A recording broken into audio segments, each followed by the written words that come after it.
राधे राधे प्यारे भक्तों, फिर से हाजिर हूँ गोविंद ज्ञान यात्रा में। जैसा कि आप जानते हैं हमारे चैनल पर वैशाख माता में चल रहा है और आज का अध्याय है 11वां अध्याय।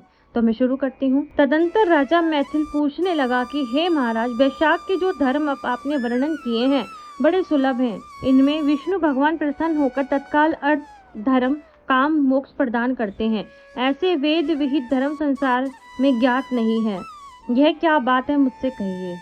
श्रुतदेव बोले, हे राजन, वैशाख मास के कर्तव्य धर्म प्रख्यात क्यों नहीं है? अन्य धर्मों की संसार में ख्याति क्यों है? संसार में पुत्र पौत्र धन संपत्ति सांसारिक भोगों के चाहने वाले मनुष्य बहुत हैं, इसलिए राजस तामस धर्म संसार में प्रख्यात है।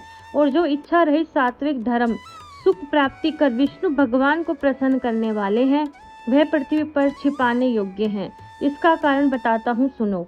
इक्ष्वाकु के कुल का भूषण काशीपुरी में नृग का पुत्र सार्वभौम राजा बड़ा यशस्वी कीर्तिमान नाम का हुआ। यह जितेंद्रिय क्रोध को जीतने वाला ब्राह्मण्य राजाओं में उत्तम था। एक दिन वह आखेट करता हुआ जा रहा था तो मार्ग में मुनि वशिष्ठ जी के शिष्यों को देखा, जो कहीं प्याऊ लगा रहे हैं, कहीं छाया मंडप बनवा रहे हैं, कहीं वापे निर्मल करवा रहे हैं, कहीं बैठे हुए मनुष्यों के पंखा से पवन कर रहे हैं, कहीं सुगंधित फूलों को दे रहे हैं, मध्यमा के समय छतरी दान कर रहे हैं, कहीं तांबुल दे रहे हैं, कहीं नेत्रों में कपूर लगा रहे हैं। यह देख राजा ने पूछा कि तुम कौन हो, यह क्या कर रहे हो? वे बोले, हम वैशाख में कर्तव्य धर्मों को गुरु वशिष्ठ जी की आज्ञा से कर रहे हैं, जिनके करने से धर्म अर्थ काम मोक्ष मिलता है, और विशेष फल तुम गुरु जी से जाकर पूछो। यह सब सुन राजा वहां से तत्काल चल दिए और वशिष्ठ जी के आश्रम में पहुंचे। राजा गुरु वशिष्ठ जी को प्रणाम कर और वहां बैठकर कहने लगे कि हे मुनीश्वर, मैंने मार्ग में अपने शिष्यों को शुभ कर्मों को करते हुए देख उनसे पूछा कि ये क्या और किस फल के निमित्त कर रहे हो। तब उन्होंने मुझसे आपके पास जाने के लिए कहा कि हमें बताने का अवकाश नहीं, गुरुजी के पास जाओ। इसलिए मैं आपके पास आया हूँ कि आपसे इन धर्मों को सुनो। वशिष्ठ जी प्रसन्न होकर कहने लगे, हे राजन, वैशाख मास में प्रातः काल स्नान कर विष्णु भगवान का विधि पूर्वक प्रेम से पूजन करें, फिर दान करें और ब्राह्मणों की सेवा करें। ऐसा करने से जगन्नाथ भगवान प्रसन्न हो जाते हैं। इसलिए तुम अपने राज्य में भी जहाँ कोई वैशाख धर्मों न करे उसे दंड दो। इस प्रकार वशिष्ठ जी से वैशाखोक्त सब धर्म सुन भक्ति पूर्वक उनकी पूजा कर अपने घर चले गए और सभी धर्म कर देव निरंजन केशव भगवान के बड़ी प्रीति करने लगे। हाथी पर ढोल रखवाकर अपने राज्य में मुनादी करा दी कि 8 वर्ष से 80 वर्ष के वृद्ध पिता पुत्र भार्या या इष्ट मित्र कोई भी हो, मेष की संक्रांति में सूर्योदय से पहले स्नान नहीं करेगा और वैशाख धर्मों का पालन नहीं करेगा, उसको चोर के समान दंड दिया जाएगा और देश से निकाल दूंगा। गांव-गांव में धर्मोपदेशक ब्राह्मण नियुक्त कर दिए और धर्महीनों को दंड देने के लिए 10-10 सवार नियुक्त कर दिए। इस प्रकार चक्रवर्ती राजा के राज्य शासन में धर्म वृक्ष सब देशों में विस्तार पूर्वक फैल गया। जो मनुष्य प्रमाद से 20 राजा के नगर में मर जाते थे तो उनको निसंदेह विष्णु लोक प्राप्त होता था, यम लोक नहीं, जिसमें चित्रगुप्त को लिखने के लिए कुछ काम न रहा। सभी पापी लोगों से नरक खाली हो गया।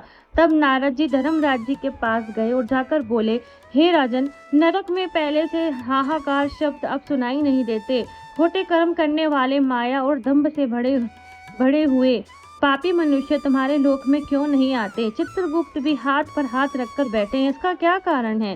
तब धर्मराज बोले, हे नारद, आजकल पृथ्वी का राजा ऋषिकेश पुराण पुरुषोत्तम का बड़ा भक्त है और उसने अपने देश भर में मुनादी करा दी कि सब छोटे बड़े बूढ़े मेष की संक्रांति में वैशाख मास में धर्म का पालन करेंगे। उल्लंघन करने पर दंड दिया जाएगा।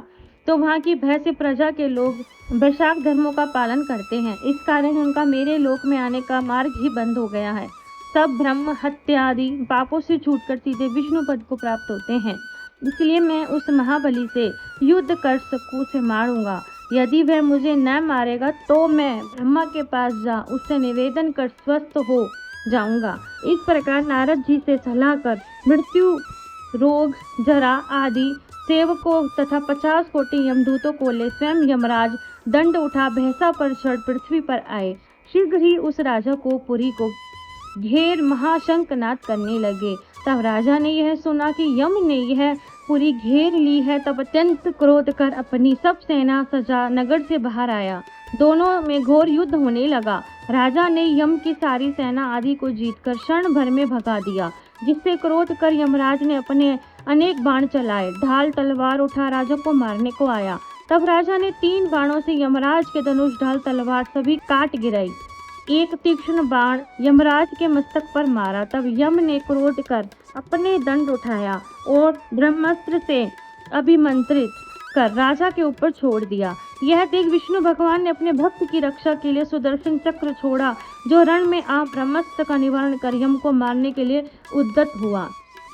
तब राजा सुदर्शन चक्र को नमस्कार कर स्तुति करने लगा कि इस यम की रक्षा कीजिए। तब सुदर्शन चक्र राजा की स्तुति करने पर बैकुंठ को चला गया। यम बहुत उदास हो ब्रह्मा जी के पास आया, जहाँ लोकपाल दिक्पाल बैठे उपासना कर रहे थे। उसे देख चारों इतिहास पुराण शरीर धारण कर खड़े हो गए।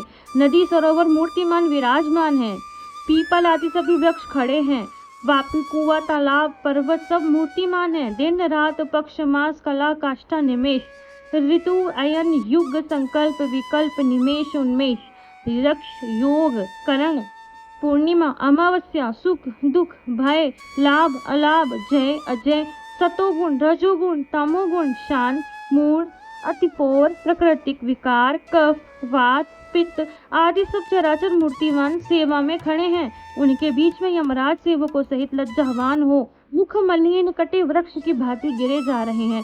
त्राही त्राही पुकारने लगा, जिसको देख सभी आपस में अचल से कहने लगे कि यम के यहाँ आने का क्या कारण है।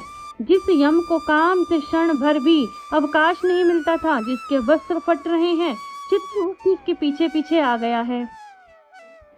यमराज कहने लगा, हे कमलासन, मेरी प्रतिष्ठा भंग हो गई, मुझे खूब पीटा है, मेरे वस्त्र आदि छीन लिए हैं, आपके होते हुए मेरी यह दुर्गति हुई है। यह सुन सभा में बड़ा भारी कोलाहल हुआ। तब पवन ने ब्रह्मा को सलाह दी, सबकी वाणी रोक दी। यम को वहां से उठाया, आसन पर बिठाया, पूछने लगे कि यह दुर्गति तुम्हारी किसने की है। तू पुष्केतु, जो सबके पिता हैं, उनके सामने अपना वृतांत कह, वह तुम्हारे हृदय से दुख को दूर करेंगे। तब पवन के कहने पर यमराज कुशकेतु के पुत्र के मुख की ओर देख बड़े दीन स्वर और गदगद वाणी से सत्य सत्य बताने लगे। तो प्यारे भक्तों, ये था 11वां अध्याय। मिलती हूँ अगले अध्याय में, तब तक के लिए राधे राधे।